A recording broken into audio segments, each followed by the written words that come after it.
nosso tema, aliança de sangue. Onde é que está o passador? Está aqui, glória a Deus.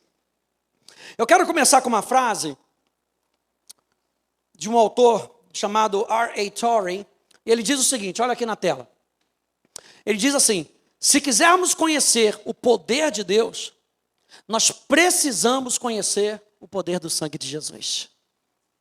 Para experimentarmos na prática o poder da palavra, do Espírito Santo e da oração, é preciso primeiro que conheçamos o poder do sangue de Cristo. E é isso que a gente vai ministrar hoje, gente. O poder do sangue de Jesus. Vamos falar sobre aliança de sangue. A entender sobre essa aliança, gente, que Deus estabeleceu conosco é fundamental.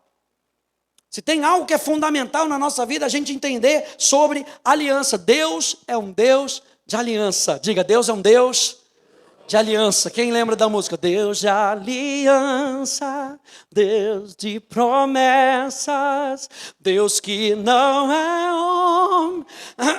Aleluia, glória a Deus, irmãos continuam cantando. Gente, quando Deus, o Todo-Poderoso, se compromete conosco, Ele se compromete através de uma aliança. É muito bom a gente poder ouvir isso. Deus se compromete conosco porque Ele se compromete com a sua própria palavra. Quando Deus deixa uma aliança, a gente vai entender isso hoje, Ele deixa a sua própria palavra. Ele deixa o seu próprio coração. E essa aliança, gente, é um contrato de garantia. Se você está anotando, anota isso. Aliança é um contrato de garantia.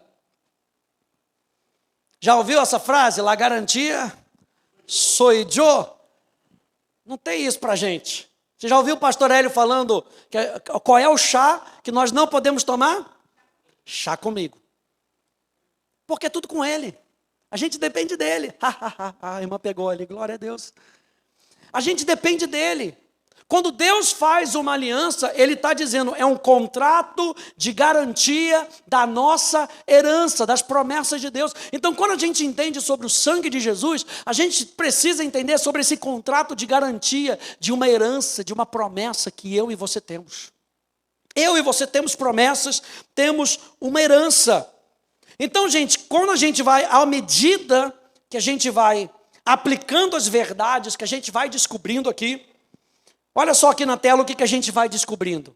De maneira simples, prática, você vai experimentar uma nova ousadia de fé. Quando a gente entende sobre o sangue de Jesus, sobre a aliança de sangue, sobre as alianças que a gente vê em toda a Bíblia, a gente tem uma nova ousadia de fé. Você terá convicção completa na oração. Você vai lidar com seus pensamentos negativos de maneira correta. Você se tornará mais positivo, mais saudável, mais confiante e saberá que é completamente aceito por Deus. Alguém pode dizer amém?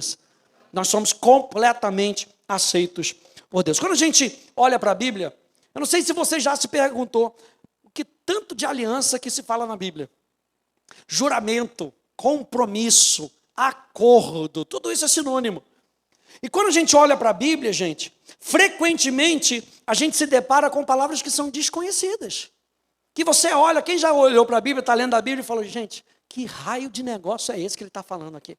Sabe por quê? A Bíblia, ela foi escrita numa cultura diferente da nossa. Então o pensamento é diferente.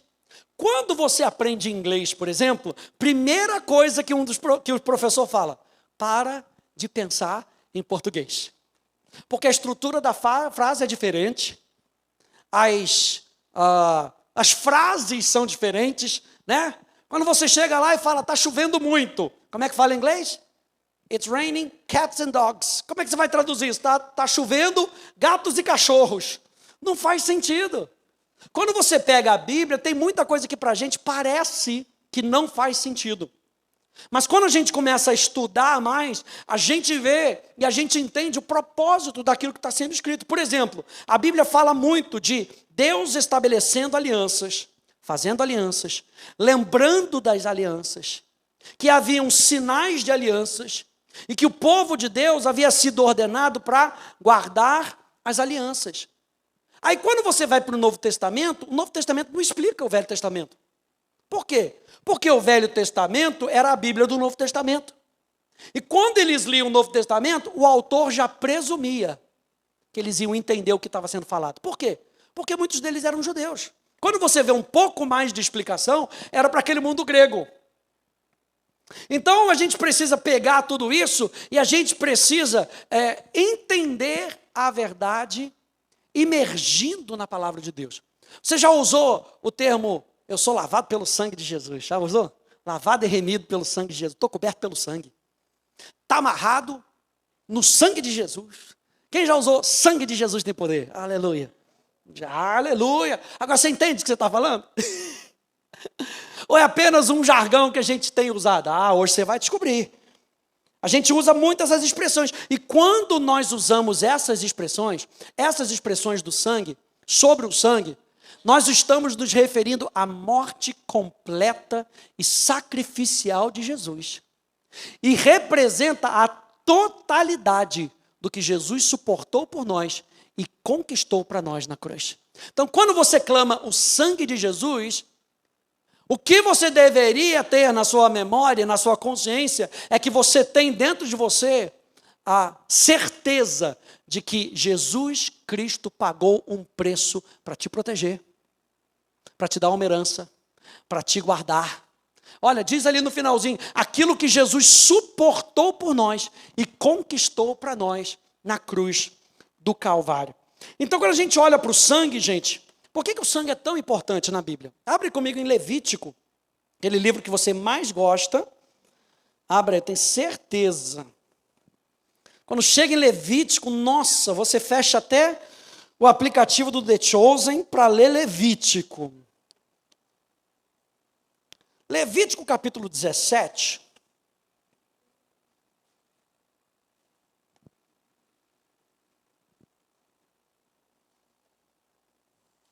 No versículo 11,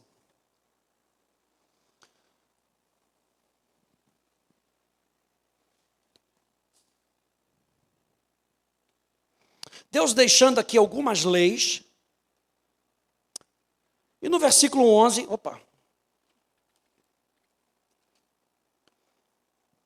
ele diz aqui no versículo 11, porque a vida da carne está no sangue. Está assim escrito na sua Bíblia? A vida da carne está no sangue. Eu o tenho dado a vocês sobre o altar, para fazer o quê? Expiação pela vida de vocês, porque é o sangue que fará a expiação pela vida. Verso 14. Porque a vida de toda a carne é o sangue. Mais uma vez ele fala. Então, qual é a associação do sangue que a gente vê no Velho Testamento? É a associação com a vida. Então, toda vez que você vê o sangue sendo derramado, o sangue cobrindo pecados, o que ele está falando? Ele está querendo fazer referência à vida. O sangue, ele faz a referência à vida. Olha só, Hebreus capítulo 9, verso 18. Ele diz, por isso, nem a primeira aliança foi estabelecida sem sangue. O tão importante, gente, era o sangue para aquela cultura. Aqui a gente entende a figura do sangue na Bíblia, porque ela é tão importante, porque é com o sangue que Deus sela as suas alianças. Então lembra, toda vez que você ouvir a palavra sangue aqui nessa noite, faça referência à vida. A vida está no sangue. Então como é que Deus sela a sua aliança? Como é que ele deixa aquele selo da promessa, aquela garantia? Através de sangue. É através do sangue que Deus estabelece o único meio pelo qual as pessoas pecadoras possam se tornar um com Deus Santo. Então é só através do sangue. Diga, é só através do sangue. Olha só, não existe símbolo mais forte para o ser humano entender o conceito da vida, senão através do sangue. O sangue, gente, quando a gente olha para o nosso corpo, no nosso corpo físico, é o elo de ligação de todos os órgãos do corpo humano. Sabe o que liga todos os órgãos? O sangue. O sangue. Eu fico até pensando, às vezes eu estou deitado na minha cama, assistindo um videozinho, para dar aquela dormidinha, de repente eu estou com a mão assim, de repente a mão começa a formigar. Por que a mão formiga? Cadê o sangue? Está faltando, o próprio corpo já alerta. de tão importante que o sangue é. Então, o sangue, por exemplo, gente, é responsável pela respiração dos tecidos. O sangue é responsável pela alimentação dos tecidos. O sangue é responsável pela defesa de todos os órgãos. O sangue é responsável pela temperatura do corpo. O sangue é responsável pela limpeza de todas as células. Então, já no corpo físico, Deus já deixou registrado para que eu e você a gente possa entender que o sangue é importante para a nossa vida. E o que é uma aliança de sangue? A palavra para aliança no Antigo Testamento é a palavra berith. E berith significa uma aliança ou um acordo. É um termo político em que duas partes se reúnem e concordam em cumprir certos termos. Você vai ver um pouquinho mais sobre isso na próxima aula com a Polly. Você vai ver que existem promessas, existem termos. Tudo isso é estabelecido dentro da aliança. Então, gente, por exemplo, quando a gente pega a raiz dessa palavra, da palavra berith, que é a palavra bará, a palavra bará significa um corte, como se você cortasse pão com a outra pessoa. Isso é muito importante. Quando você cortasse o pão com a outra pessoa, mas não era qualquer tipo de refeição. Fica aqui comigo, não é qualquer tipo de refeição. Essa palavra, da onde origina a palavra berith, a palavra berá, significa, tem um sentido de escolher o melhor. Tudo que a gente vai pegar aqui, gente, você vai saber, vai apontar para Jesus. Todas as alianças feitas no Antigo Testamento culminam no sacrifício de Jesus. Então a gente pode ver a aliança feita com Noé, a aliança feita com Abraão, a aliança da Palestina, a aliança deuteronômica, a aliança davídica, até chegar na nova aliança. Tudo culmina em Jesus, no sacrifício de Jesus. Quando eu peguei o entendimento dessa palavra, o original dela, barath, que fala de escolher o melhor, eu logo me identifiquei com Jesus. Porque Jesus é o melhor que Deus pode ter dado para mim e para você. Quando Ele entregou a sua vida, Ele não entregou qualquer coisa, Ele entregou o seu melhor. O que a gente pode dar de melhor para a nossa casa, por exemplo? A nossa vida. O que eu e você podemos dar de melhor para o nosso Deus? A nossa vida. O que é que nós podemos dar de melhor no nosso trabalho? A nossa vida. Você sabe que o dinheiro que você recebe com o seu salário de volta é a sua vida. É a sua vida gasta naquele salário. Então o que a gente está doando nesse mundo? A gente está doando vida. A palavra hebraica, traduzida como aliança, tem vários significados. Essa palavra berith tem vários significados. Significa comer com, que sugere comunhão e acordo. Então lembra que toda vez que a gente falar sobre uma aliança, vai estar implícito isso. Vai estar implícito comer com alguém, o que sugere comunhão, o que sugere acordo com aquela pessoa. Número 2, de você se acorrentar ou se você se ligar com alguém, que significa um compromisso. E número 3, fala de repartir, que sugere compartilhar algo com alguém. Sempre vai pensando nisso. Em todas as alianças que você vai ver no Antigo Testamento, que aponta para Jesus, você vai ver isso. Você vai ver que na aliança que Jesus faz com os homens, Ele sugere comunhão e um acordo entre as partes.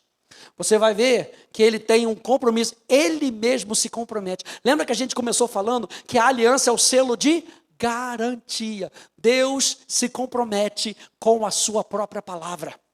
Número 3, fala de compartilhar. Toda aliança que a gente vê, há um compartilhar da parte de Deus. Então, a gente, falar sobre aliança é falar de um Deus que está disponível para compartilhar algo conosco. A gente se pergunta, o que eu tenho para dar para Deus? Ele diz, não importa, eu tenho para compartilhar algo com você.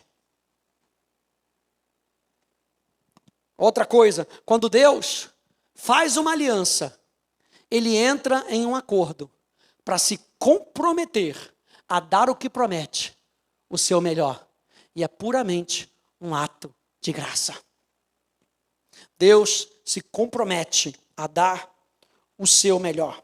A aliança de sangue, gente, então, é uma aliança mútua, pelo qual duas pessoas entram no mais íntimo, mais duradouro, mais sagrado e irrevogável dos contratos, como amigos, irmãos ou mais que irmãos, selado pela mistura dos seus sangues ou transfusão recíproca. Você sabe que antigamente para fazer essa aliança que era feito, por exemplo, num casamento, para ser feito, para firmar um acordo, se mutilava uma parte do corpo de uma pessoa e da outra pessoa e eles trocavam sangue. Ou seja, a minha vida agora é a sua vida e a sua vida é a minha vida. Quem está pensando em Jesus aí? Quando Ele faz isso conosco e o sangue de Jesus é derramado sobre a nossa vida, nós somos lavados pelo sangue de Jesus, é como se Ele estivesse dizendo, a minha vida agora é a sua vida e a sua vida agora é a minha vida. Por isso Ele tem que morrer na cruz do Calvário por mim e você. Porque é uma troca sobrenatural. Isso é aliança, gente. A utilização do sangue, que representa a vida, reforça a ideia de que a aliança não era apenas um acordo, mas uma troca de vida, um sacrifício que selava o pacto. Eu peguei hoje um relato de um escritor, e ele escreve, o nome do livro é Aliança de Sangue, e eu acho legal porque ele começa a descrever sobre esse tipo de aliança em várias culturas. Olha só que interessante, em várias culturas. Quando você pega lá na África, até séculos atrás, ainda se fazia sacrifícios para se firmar a aliança. E ele escreve o seguinte, olha só. Ele diz, a crença parece ter sido universal, essa crença de troca de sangue. Não apenas de que o sangue é a vida do organismo no qual ele flui originalmente, mas que em sua transferência de um organismo para o outro, o sangue retém a sua vida. E, portanto, carrega consigo um poder vivificante. Isso eles achavam com relação à troca de sangue natural. Ela falou, se eu estou recebendo o seu sangue e você tem poder sobre você, eu recebo poder sobre a sua vida. Da onde é que eles pegaram isso, gente? Da onde é que eles pegaram essas práticas? Onde é que povos na Austrália, povos na Mesopotâmia, lá atrás, encontravam isso? Na palavra de Deus. Na tradição que era passada por conta daquilo que Deus tinha deixado. Então, quando eu penso em Jesus, eu penso que a vida que Ele me deu carrega consigo um poder vivificante. Aleluia. Alguém pode dizer amém aí, por favor, aleluia. Um poder vivificante. Ele continua dizendo, tomar o sangue de outro. Ah, pastor, tomar o sangue. Você lembra que Jesus disse? Tomai o meu sangue. E as pessoas acham que Jesus era canibal. Porque ele está falando justamente sobre isso. Olha, tomar o sangue de outro era adquirir a vida do outro. Eu espero que você não esteja pensando no filme do vampiro. Aleluia. Foca em Jesus. Que ele disse, olha, vocês vão beber do meu sangue. O que Jesus estava falando? A aliança. Jesus estava falando que tomar o sangue de outro era adquirir a vida do outro. Aleluia, com tudo o que havia de melhor na sua natureza. Quando você recebeu Jesus, sabe o que você recebeu? Você recebeu o sangue de Jesus sobre a sua vida. Quando a gente participa da ceia, o que a gente está tomando? O sangue de Jesus, o suco de uva é o símbolo do sangue de Jesus. Quando você está tomando o sangue de Jesus ali no suco de uva, você está adquirindo a vida do outro com tudo o que havia de melhor na sua natureza. É por isso que quando a gente participa da ceia, a gente pode ter a certeza de que a cura, de que a promessa de Deus é garantida, de que a liberdade, de que a vida sobrenatural. Por quê? Porque a vida está no sangue. Então é mais do que um símbolo, gente, é uma verdade. É mais do que pegar um copinho de suco de uva e botar para dentro. Tem a ver com a doação de vida. Não era apenas que tirar sangue era tirar a vida, mas que tomar sangue era tomar a vida e tudo o que essa vida representava. Tudo o que essa vida representava. Agora pensa no Criador do universo, se fazendo homem por mim e por você, doando da sua vida por mim e por você. Como é que ele doou a sua vida? Ele foi para a cruz e derramou o seu sangue por mim e por você. Naquele momento, o que ele estava fazendo? Ele estava firmando a nova aliança. Que ele fala, é a aliança do meu sangue. Meu Deus. Quando a gente pensa nessas alianças divinas, elas são a maneira de Deus se comprometer com o seu povo. Como é que Deus se compromete com o seu povo? Com a vida. Deus não se compromete apenas no falar. Ele não só deixa a sua palavra. Jesus disse, as palavras que eu vos tenho dito são espírito e são vida. O que ele está falando? Eu me comprometo com vida. O que eu preciso fazer na sua vida é através da doação da minha vida. Os pactos divinos são a maneira de Deus se comprometer com o seu povo, dizendo-lhes como agirá e o que espera deles. E isso aqui eu acho muito legal, porque tudo que Deus vai fazer, Ele diz para você o que Ele vai fazer, qual é a parte dele e qual é a sua parte. Isso é a aliança. Ele não deixa a gente perdido. Ele comunica. Toda aliança, Ele vai comunicar alguma coisa. Ele vai comunicar o que Ele vai fazer, o que Ele espera que você faça, e as bênçãos decorrentes se você estiver debaixo dessa aliança. Ele sempre comunica. Então, gente, uma aliança de sangue, ela não pode ser quebrada. É algo sério. A quebra de uma aliança, ela traz o quê? Morte. Porque se a aliança de sangue tem a ver com vida, se eu quebro essa aliança, o que eu tenho? Morte. Abra aí comigo em Jeremias, por favor. Vá lá para frente, Jeremias, no capítulo 34. Quem está pegando que, quando a gente fala sobre aliança de sangue, a gente está falando sobre doação de vida. Falar de sangue na Bíblia é falar de doação de vida. Jeremias capítulo 34. Uma aliança, gente, era instituída então por duas partes, né? E o que eles faziam? Parte desse ritual era pegar um animal gordo, o melhor lembra sempre do melhor. O melhor. Não podia ser qualquer um. Você vê que o sacerdote, ele tinha, um dos trabalhos do sacerdote era inspecionar o animal do sacrifício, porque não podia ser qualquer animal. Isso já me lembra de Jesus de novo. Não podia ser qualquer um. Ei, não podia ser qualquer anjo. Tinha que ser o melhor do céu. E o melhor do céu era o próprio Deus. Então, quando a gente pega esses sacrifícios que eram feitos antigamente, eles separavam o melhor do rebanho, o melhor da manada, e eles cortavam esse animal em duas partes, representando a minha parte da aliança e a parte da aliança da outra pessoa. Então, o que eles faziam? Eles pegavam desse animal, uma parte para cá, uma parte para lá, e eles passavam no meio do animal. Você entende que existe muito simbolismo na Bíblia. Existe muito simbolismo. Então a gente precisa entender esse simbolismo. O que está representando ali eles passarem no meio dos pedaços? Simboliza a dedicação deles à aliança. Onde esse sangue está sendo derramado, eu vou me dedicar. Eu vou me dedicar a você. O meu compromisso é com você. Mas aí, o que diz aqui em Jeremias capítulo 34, verso 18? Diz, farei com os homens que transgrediram a minha aliança e não cumpriram as palavras da aliança que fizeram diante de mim, o mesmo que eles fizeram com o bezerro. O que eles fizeram com o bezerro? Cortaram ao meio, simbolizando o quê? A morte. Para passarem entre as duas partes. As autoridades de Judá e de Jerusalém, os oficiais, os sacerdotes e todo o povo da terra, esses que passaram entre as duas partes do bezerro, eu os entregarei nas mãos dos seus inimigos e nas mãos dos que procuram tirar-lhe a vida. E os cadáveres deles servirão de alimento às aves do céu e aos inimigos selvagens. O que a gente está vendo aqui? Que a quebra de uma aliança traz morte.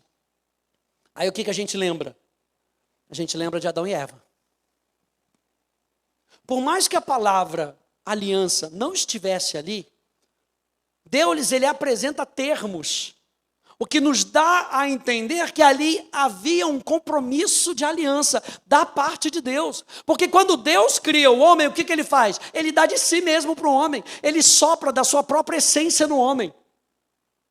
A gente vê que o que Deus sopra é do seu próprio espírito. E o homem se torna um ser ou uma alma vivente. Ele tem a vida de Deus. Aí o que acontece? Eles eram os primeiros reis e sacerdotes em nome de Deus. Eles estavam entendendo como agir debaixo de aliança. O que eles tinham? O que eles desfrutavam? Eles desfrutavam de toda essa terra. Eles desfrutavam do melhor de Deus nessa terra. Eles desfrutavam das bênçãos da vida eterna com Deus, desde que não comessem da árvore do conhecimento do bem e do mal. E aí você já lembra o que aconteceu? Eles pecaram, eles quebraram a aliança com Deus. E quando eles quebraram a aliança com Deus, o que aconteceu? Morreram espiritualmente. E não só morreram espiritualmente, como o pecado entrou na humanidade. E quando o pecado entrou na humanidade, o que entrou? A morte física. Com doenças, com enfermidades, com problemas. Tudo entrou por conta da quebra de aliança que o homem tinha feito com Deus. Então, gente, Deus, o que ele vai fazer? Na sua infinita sabedoria, ele, em Gênesis, no capítulo 3, ele vai estabelecer o princípio da aliança. O que ele faz? Veja bem, ele toma um animal como substituto de Adão. Ele toma um animal como substituto de Adão, e o sangue do animal é derramado para cobrir a sua transgressão. E você lembra que quando Deus vai ter com Adão, ele pergunta: Adão, onde é que você está? Aí ele encontra Adão com umas folhinhas de parreira. Adão tentou dar um jeito. E aí Deus vai, mata um animal, isso está implícito no texto, porque ele faz para os homens, para o homem e para a mulher, o quê? Vestes. Da onde que ele tira essas vestes? Alakazam? Não. Um animal teve que morrer. Ele cria o princípio. E aí ele vai e coloca vestes. O que ele está querendo dizer? Adão, não é do seu jeito. Para a gente restaurar essa bagunça, tem que ser do meu jeito. Para a gente restaurar o relacionamento entre o homem e Deus, porque a Bíblia fala que o pecado, ele gera uma barreira entre o homem e Deus. E aí o que ele faz? Vou fazer do meu jeito. Deixa eu te ensinar um princípio. Ele mata um animal. E por conta da morte daquele animal, ele veste Adão e Eva. Então ele toma um animal como substituto de Adão. E o sangue do animal é derramado para cobrir a sua transgressão, prefigurando a imagem do que viria um dia a acontecer. O Cordeiro de Deus, Jesus Cristo, seria imolado, ou seria morto. E o seu sangue cobriria para sempre, alguém diga amém aí, por favor, cobriria para sempre a nudez do homem. Muito mais que isso, transformaria o homem, dando-lhe uma nova natureza divina. Por que eu disse que Deus ensinou isso para Adão? Porque quando a gente chega lá em Gênesis capítulo 4, abra lá comigo. Gênesis, no capítulo 4...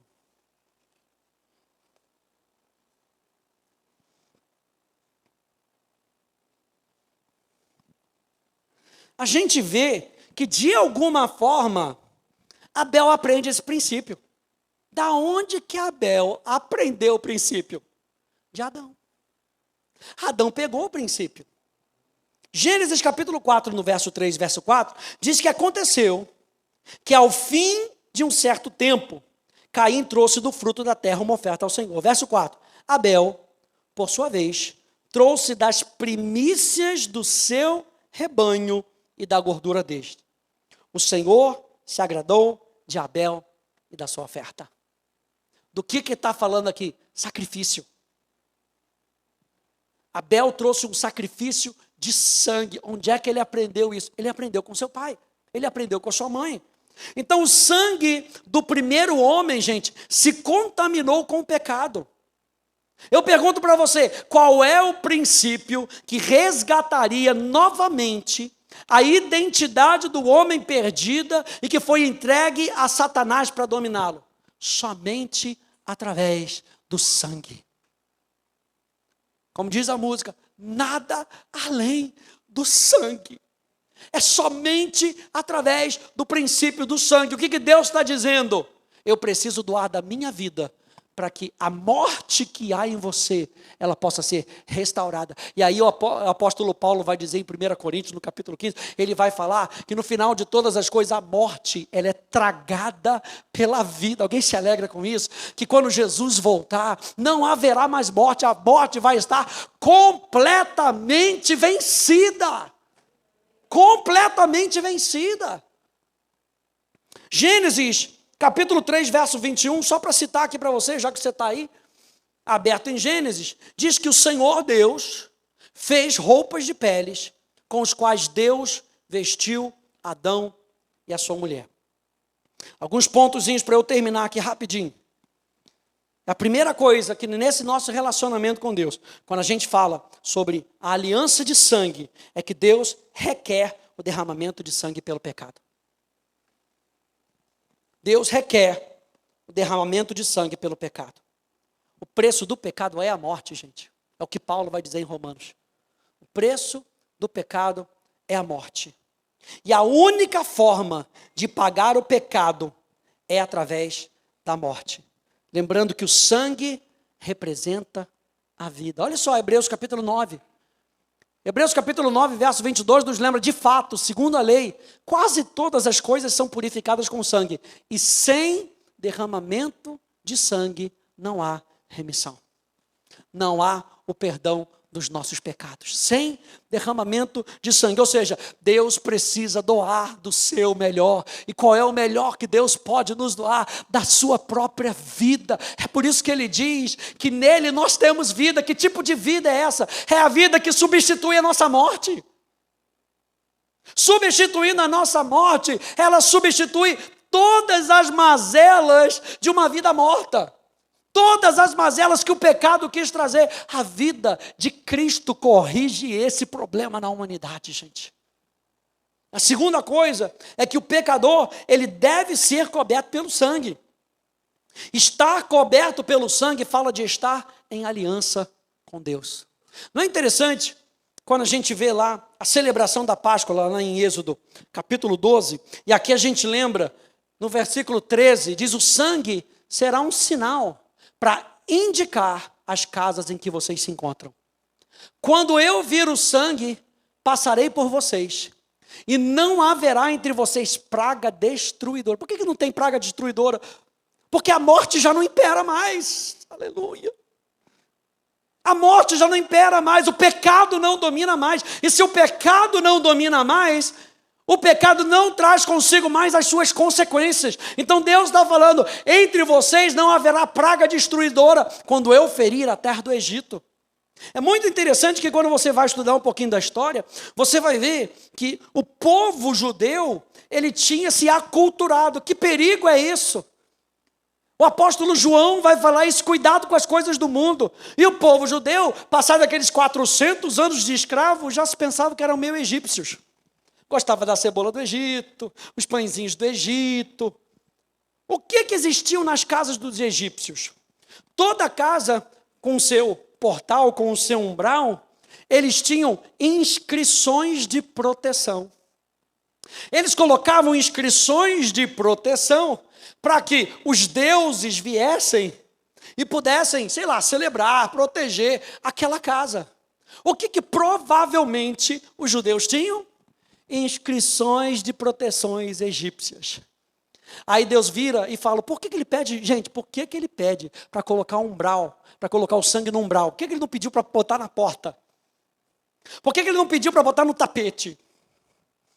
Por que ele não pediu para botar naquele sinetinho? Ele pediu para botar no umbral da porta, porque muito provavelmente os judeus haviam se aculturado e eles tinham nas suas próprias portas inscrições de proteções egípcias. E aí vem Deus e fala, você agora tem que repudiar o seu compromisso.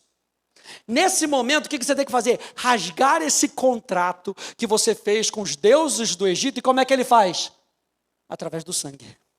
Vamos firmar um novo contrato. Aleluia, glória a Deus, porque Jesus veio para reparar aquele contrato que o homem tinha feito com Satanás. Jesus veio e falou: agora você pode rasgar esse contrato e eu vou dar para você um novo contrato. Bota no umbral da porta e apaga esses deuses da sua vida, e sobre a sua vida você estará coberto com o sangue do Cordeiro. Esse será o sinal da aliança. E quando o anjo vir o sinal da aliança, ele não vai entrar para destruir, porque dentro da sua casa não tem mais morte, agora tem vida. Terceira coisa, o pecador deve aceitar o sacrifício. Nada é por imposição, gente. O pecador deve aceitar o sacrifício, porque é Deus que providencia o sacrifício. Eu fiquei me lembrando de Abraão. Ele sobe a montanha e vai subindo. E aí Isaac pergunta: papai, está aqui o cutelo, está aqui a pedra, está aqui a lenha. Cadê o animal do sacrifício? Abraão subiu com uma confiança no seu coração. Ele não sobe de qualquer maneira, porque lá no pé da montanha perguntam para ele: vocês estão indo para lá? Não, nós estamos indo, adoraremos e voltaremos. No plural, nós voltaremos. Ele sabia, Hebreus vai explicar que Deus era poderoso para ressuscitar o seu filho. Quando a gente está falando desse sangue, a gente está falando do sangue que reverte a morte em vida, a gente está falando do sangue da ressurreição. E aí ele chega lá em cima, e quando ele está compenetrado em obedecer a Deus, ele olha para cima, e ele vê o quê? Um sacrifício que havia sido doado para ele. Meu Deus, o sacrifício do céu que nos foi entregue, o sacrifício de Jesus. Isaías, capítulo 61, no verso 10, nos lembra: tenho grande alegria no Senhor. A minha alma se alegra no meu Deus, porque me cobriu. Não foi eu que me cobri, não foi Adão que tentou se cobrir, não, ele me cobriu. É por isso que precisa ser aceito. E aí o apóstolo Paulo vai dizer em Romanos, é segundo o quê? A crença do nosso coração. A crença do nosso coração que Jesus Cristo ressuscitou dentre os mortos. O que isso quer dizer? Isso quer dizer que o sacrifício de Jesus foi aceito no céu. E aí Isaías já está profetizando, dizendo: porque me cobriu de vestes de salvação e me envolveu com manto de justiça, o que fala de uma nova natureza. Manto de justiça fala daquele manto daquela pessoa que tinha sido perdoada. Perdoado. Ou seja, gente, a importância da aliança de sangue na Bíblia reside no seu papel como um sinal e um selo de compromisso entre Deus e a humanidade, simbolizando a troca de vida e o sacrifício por amor. No Antigo Testamento, a aliança era selada com sangue de animais, representando a vida e o compromisso entre Deus e o povo. No Novo Testamento, a nova aliança é estabelecida com o sangue de Jesus Cristo, que se tornou a base do sacrifício e da redenção da humanidade. É só através do sangue. Por isso Jesus disse: eu sou o caminho. Qual é esse caminho, gente? Só tem um caminho. É através do sangue. É através do sacrifício de Jesus. Por isso que entender sobre a aliança na Bíblia, gente, vai mudar completamente a perspectiva como a gente ora, como a gente lê a Bíblia, como a gente se relaciona um com o outro, como a gente se relaciona com Deus, como a gente usa a nossa fé. É através do sangue de Jesus. Diga comigo: é através do sangue de Jesus. Amém, gente?